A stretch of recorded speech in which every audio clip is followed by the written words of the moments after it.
Welcome back to my channel, YouTube. Listen, we're gonna hop right in. As you can tell by the thumbnail, I get this common question a lot, and I really wanna talk about it because I think a lot of chefs don't really talk about it, and I think it's important for me to use my experience to help the younger generation, help you be able to negotiate your salary, know what you're getting into, and the different levels in the kitchen. So I'm gonna use the modern kitchen brigade, okay? And that's what this is right here. Check out this diagram. And basically it starts, I'm gonna use like hotel in a freestanding restaurant, okay?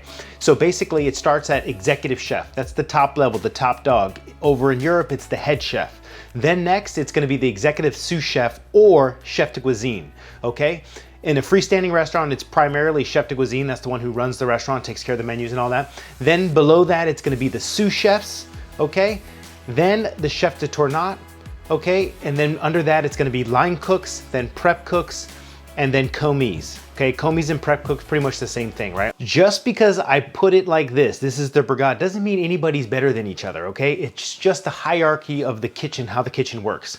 Now that that's out of the way, let's jump right in. So, do you need to go to culinary school? No, absolutely not. Sorry, I'm gonna tread lightly here. I'm gonna use my personal experience, okay? Now listen, this is all pre-COVID. Okay, so COVID has changed a lot of things and has lowered a lot of salaries and also eliminated a lot of positions. So just take that in consideration when you're watching this video. But let's pray to God that it's gonna get better. Starting out, okay, you start out at the bottom. I don't care who you are, okay? You start out at the bottom. Even if you're coming out of culinary school, if you've never worked in the kitchen before, you're gonna be a prep cook or a dishwasher. That's just how it is.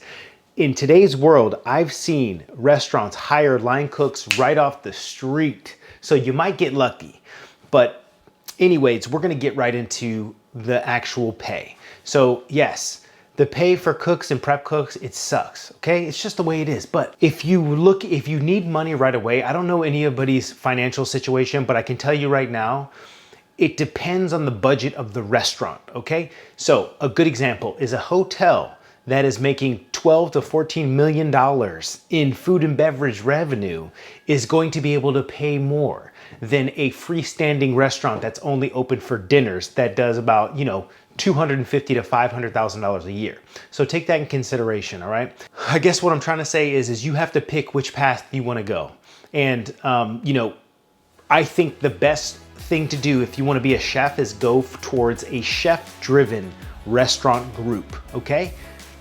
Wolfgang Puck, Michael Mina, Charlie Palmer Group, Thomas Keller Group, Daniel Boulud Group, right? I'm just naming some that I've worked for, but I think it's really important to go to a chef-driven restaurant group or restaurant, all right? Now, as a line cook, it depends, again, on how much you're gonna get paid from the actual restaurant with the budget, but I'm gonna be honest, they pretty much start out a couple bucks above minimum wage. So whatever minimum wage is, in your city, state, whatever the case may be, that's pretty much what the dishwasher is gonna get, dishwasher prep cook, and then the line cook's gonna get a couple dollars above that.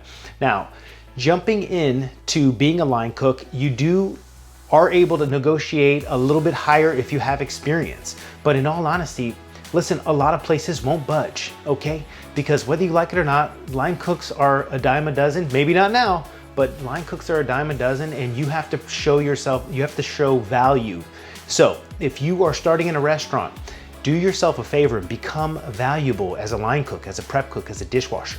Now, when I say become valuable, that means learn different stations, be able to do other people's job, become valuable. That way, when you go to negotiate for a couple dollars an hour, it is indisputable, all right? So the best thing to do, if you're a line cook at a restaurant and you're just starting, you're not gonna wanna ask for a raise for about 6 months to a year at least, all right? But let's just say the restaurant is paying you $15 an hour. I'm just throwing out a number, right? That's hypothetical, okay? Let's say the restaurant is paying you $15 an hour. There's only a certain amount that they're budgeted to go to, right? So in case that's usually about $5 to $6 above what it is. There's some restaurants that shut it down immediately. Like they will try to nickel and dime and say, no, the salary range or the hourly range only goes up to 17 or 18. But the person that knows that is the chef, right? So I think it's really important when you're negotiating your pay, make sure that one, you're not talking to the chef when he is in a stressed out mode, right? So it's not going to be in service, before service or after service. You want to get him when he's in a good mood, right? And I think what's really important is lay the foundation first. So when you start, show value, right? Don't just think you deserve a raise. You know, you don't deserve. No.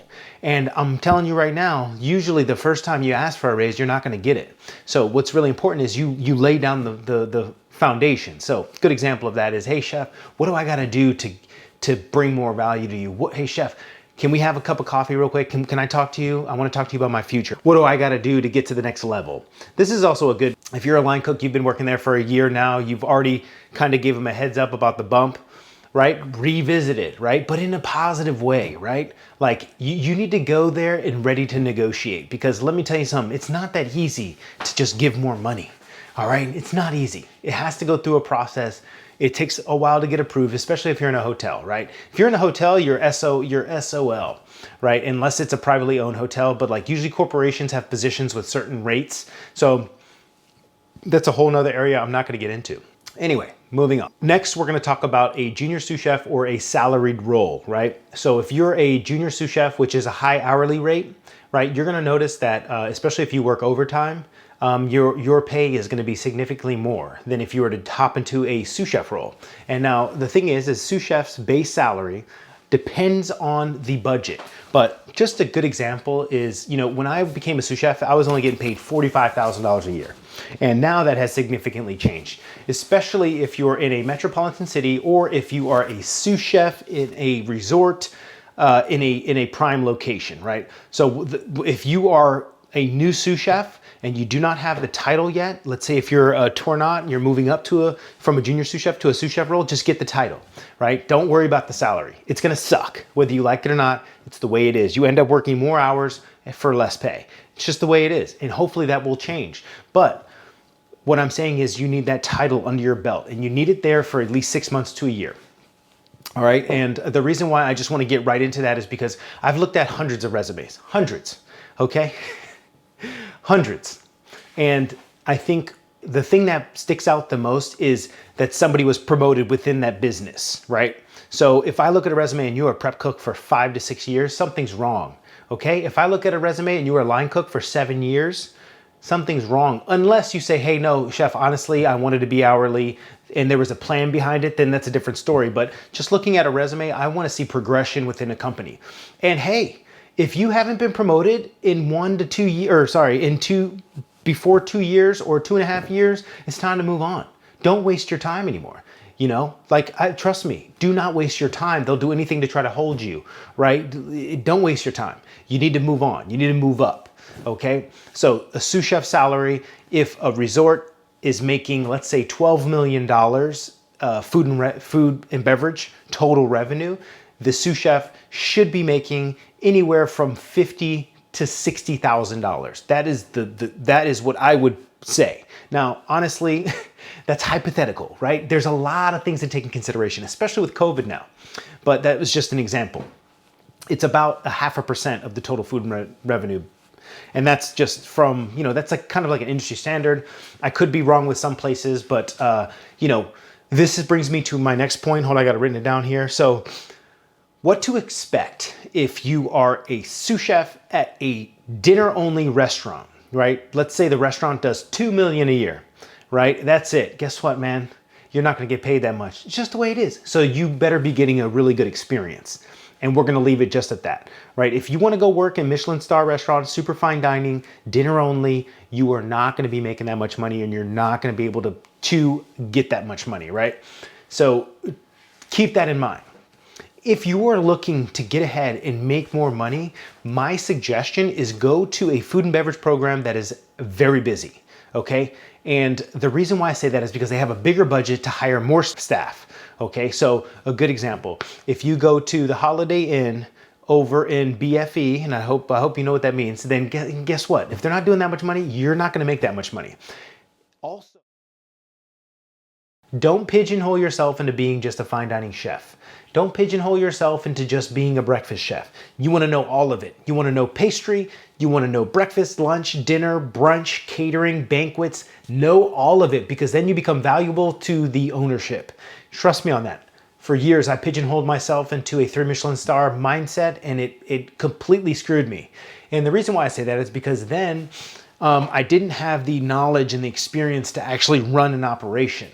I thank God that I worked at the Breakers Resort And I was so eager to learn a lot of things that I learned a lot of different outlets, breakfast, brunch, lunch, all of it.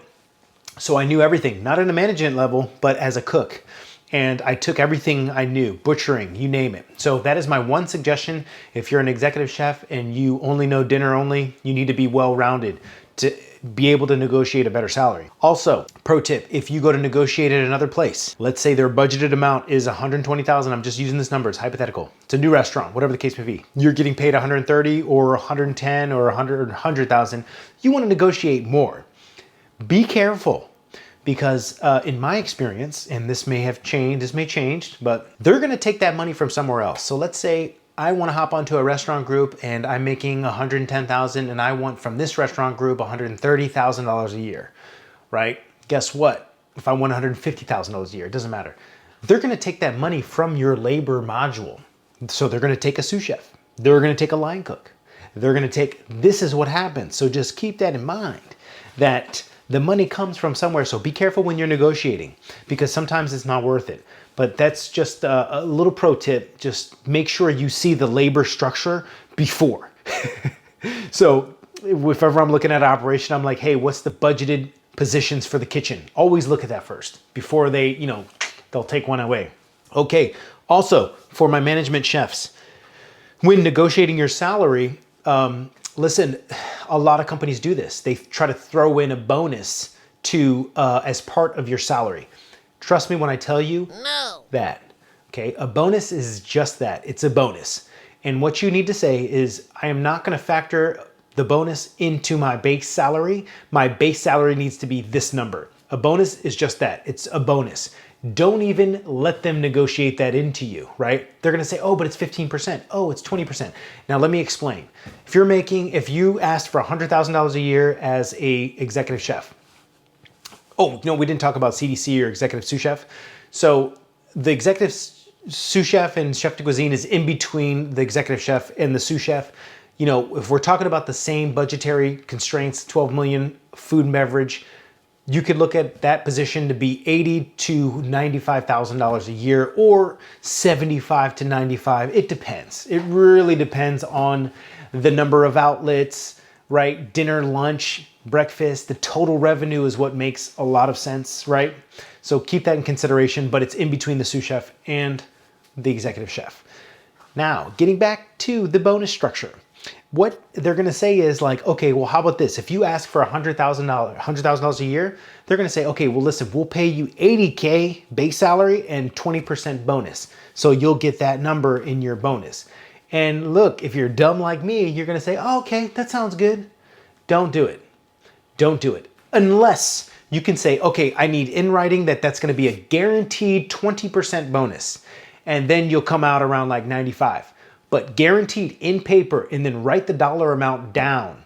Because if you don't and you don't get it in writing, I'm telling you, you're screwing yourself. Because bonus is just that, it's a bonus. It's based off your performance, restaurant performance, a lot of things that are out of your control. But what is in your control is that base salary. And so be very firm and diligent. This is my bonus. Even if they say, okay, well, no bonus, fine. Get the base salary, trust me. The bonus is not gonna be what you want it to be. Trust me on this. Sometimes you're lucky if you get 5 to 10%. And then there's a bunch of excuses that are wrapped around that. So keep in mind, because what's gonna make you angry is that you're held accountable for the labor, the food cost, and overall managing the operation. And guess what? You're gonna feel like you deserve your full bonus, but let me tell you something, it's up to the ownership's discretion. So keep that in mind when you're negotiating. Let's hop onto the next subject. When negotiating for executive chef, higher level management, when negotiating your package, if you're moving from another state, make sure you include relocation.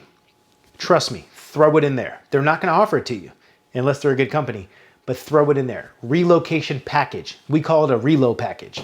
This is very important. And don't be stingy. Don't say, oh, I can move with $5,000. No, you want $10,000 to $15,000. Even if you don't use it all, trust me when I tell you, ask for the relo package and everything to be covered because it's worth it. Even if you get met in the middle, it's still worth it. There was one, listen, I want to get the conversation going. If you have any questions, please leave them down in the comments. I would love to hop on a live with a bunch of other chefs. I don't know how salaries work overseas or anything like that. I'm just talking about America. I'm just talking about freestanding restaurants compared to hotels. But I would love to get your perspective in the comments. Line cooks, sous chefs, you name it. I'd love to get your perception. What my goal is to just help the younger generation, and it starts with this video, and I will continue to build off of it. So just to summarize, we talked about the kitchen brigade. We talked about the line cooks, kitchen salary, freestanding restaurant versus hotel, what to expect. I don't know if I'm going to talk about my personal experience through this video, but I will tell you I am qualified to discuss this. All right. And I think it's really important. It's something that a lot of chefs did not discuss with me when I was growing up. I had to physically be a leader and say, hey, what is this? Why does this not make sense to me? I had to ask the questions. I had to ask the awkward questions, and I'm glad I did. And I think that's it. That is going to wrap up this video. So again, thank you if you made it all the way to this. I know it was kind of an educational, there's not gonna be that much graphics or anything, but if you made it this far, thanks a lot. I really appreciate it. And make sure you smash that like button. Let me know in the comments what you wanna know. Trust me, I got all the inside scoop. If you need help with, if you wanna know about private chefing, yacht chefing, there's so many different levels of chef out there, but I'm only gonna speak on the ones that I feel confident. So if you wanna know more, hit me up in the comments. Let's talk about it. See you next week.